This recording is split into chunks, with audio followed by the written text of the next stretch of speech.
I got in big trouble after bariatric surgery, and it was all the result of one major flaw in my thinking. In this episode of WLS Delight, I'm going to share with you what got me in trouble, why it was a problem, and tactics to help you avoid the same fate.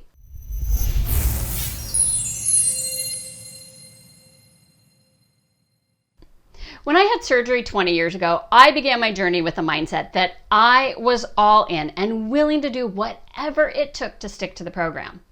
My first 6 months post-op, I stuck to my doctor's food and movement recommendations to a T, lost over 100 pounds, and I reached right size. After being the perfect patient for so long, I wanted to indulge in a treat. I bought one of those chocolate bars, the ones that have the little squares you can break off so it's easy to portion. And I ate just one square. I savored it. I didn't even chew it. I just let it slowly melt in my mouth so I could prolong the experience, and it was heavenly. The next day, I was tempted by the remaining chocolate bar, only this time I broke off 2 squares to enjoy. Stepped on the scale the next day and my weight had remained steady. So the next day I decided to have 3 squares.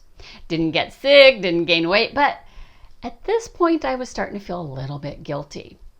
But the next day it was 4 squares. Now here, I did feel a little bit queasy. So the day after that, I was like, okay, I'm just going to eat 2 squares. But then 2 hours later, I ate another 2 squares. Didn't get sick, didn't gain weight. All the while I was doing this, the thought that kept going through my mind was this: what can I get away with? How much chocolate can I get away with eating and not get sick or gain weight? Share with me in the comments below. Do you relate to this? Do you ever ask, what can I get away with? And if so, how often does that thought cross your mind? Listen, the what can I get away with mindset is like trying to figure out how fast you can drive on a windy road without going off the cliff. It's like swimming across a pool filled with sharks just to see if you can get to the other side. It's like walking a tightrope in gusty winds. It's this very thinking that launched my downward spiral into regain. The what can I get away with thinking is, it's a minefield that's nearly impossible to navigate without eventually damaging your progress. You might think you're getting away with it just because the scale doesn't start going up right away, but I promise you it will catch up with you one way or another. It took a couple of months before my what can I get away with attitude caught up with me on the scale. And I quickly realized I was in big trouble. I had opened Pandora's box, unleashing the old habits that had contributed to my obesity in the first place. I remember thinking, it's okay, you've got this great tool. Just cut back on the chocolate or go a week without it. But shoot, it was like a drug. I just couldn't stop eating it. I took a ride on the Regain roller coaster for the next 15 years until I figured out that, my food choices were for sure contributing to the regain. The real problem was my what can I get away with mindset that was fueling those choices. Here's why what can I get away with is a problem. Number 1, it's disordered thinking. Listen, I believe it's okay to indulge in small, controlled portions of decadent foods once in a while, as long as it's not a trigger food. I mean, for goodness sakes, weight loss surgery doesn't mean we've joined a food convent where you have to eat only lean meats, veggies, and protein shakes for the rest of your life. But it's quite another thing when you're sitting there plotting how to consume as much ooey gooey sweetness or crispy crunchy sliders as you can possibly fit in that sleeve or pouch of yours without getting sick or gaining weight. Number 2, if you're asking, what can I get away with? You're most likely trying to fulfill or cover an emotion, not true physical hunger. The stink of it is that our connections to food run deep. There are emotional connections, like food memories tied to a person or event, and eating the food reconnects you to that moment. For some of us, food is a painkiller or a temporary mood booster. You'll want to stop the discomfort or pain, so you reach for the chips or cookies because, they'll give you that dopamine hit, that feel-good chemical. I mean, think about it. Do you ever crave celery or grilled salmon when you're sad, stressed, tired, anxious, or lonely? Probably not. Number 3, thinking, what can I get away with, may mean that you've unleashed the Kraken, aka the sugar monster. It's an unfortunate truth, but many companies in the food industries are not your friend. Do you know they actually hire food engineers to concoct just the right balance of fat, sugar, carbs, and sodium to trigger your brain to want more and more, even if you're full? Hyperpalatable foods are like a drug. They get their claws in you and trigger reactions in your body that are hard to control with rational thinking. And beware, they often come disguised as good for you.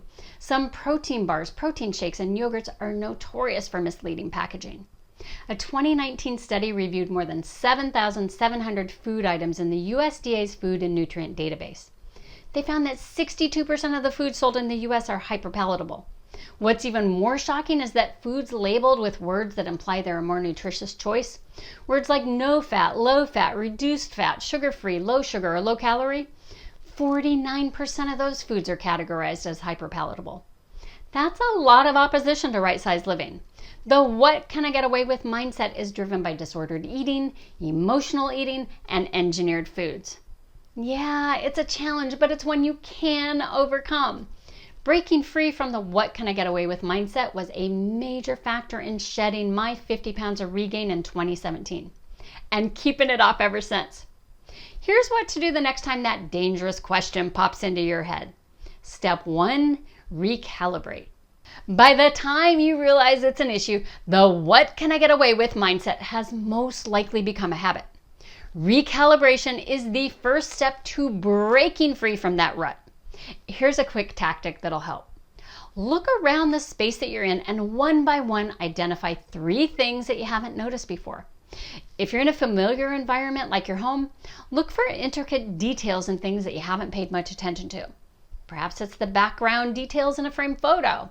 It could be the texture of your carpet. It could be the subtitles on a book sitting on your coffee table. Take a good look and really soak in the details.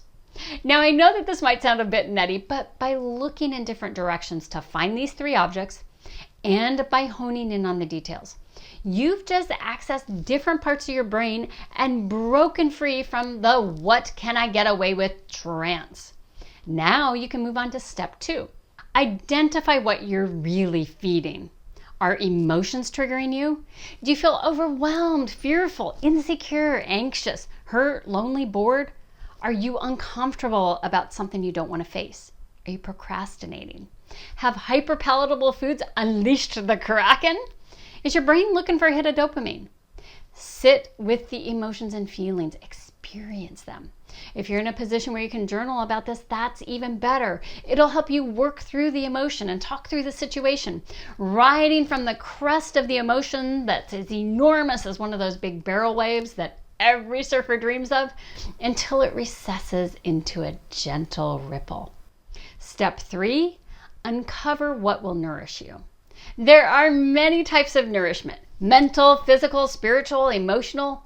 What will fulfill your body, mind, and spirit?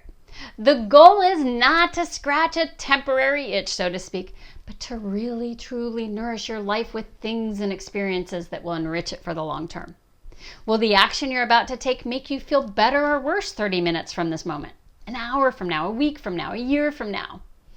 If not, replace it with an action that will nourish you. Will taking a nap instead of going for a walk nourish you? Well, if you're absolutely exhausted, then the answer is probably yes. But if you're going to feel bad about yourself for taking a nap instead of going for a walk, then maybe the walk is more nourishing. Will dessert today nourish you? If it's simply to fill a void, hide an emotion, or answer the hyperpalatable urge, then the answer may be no.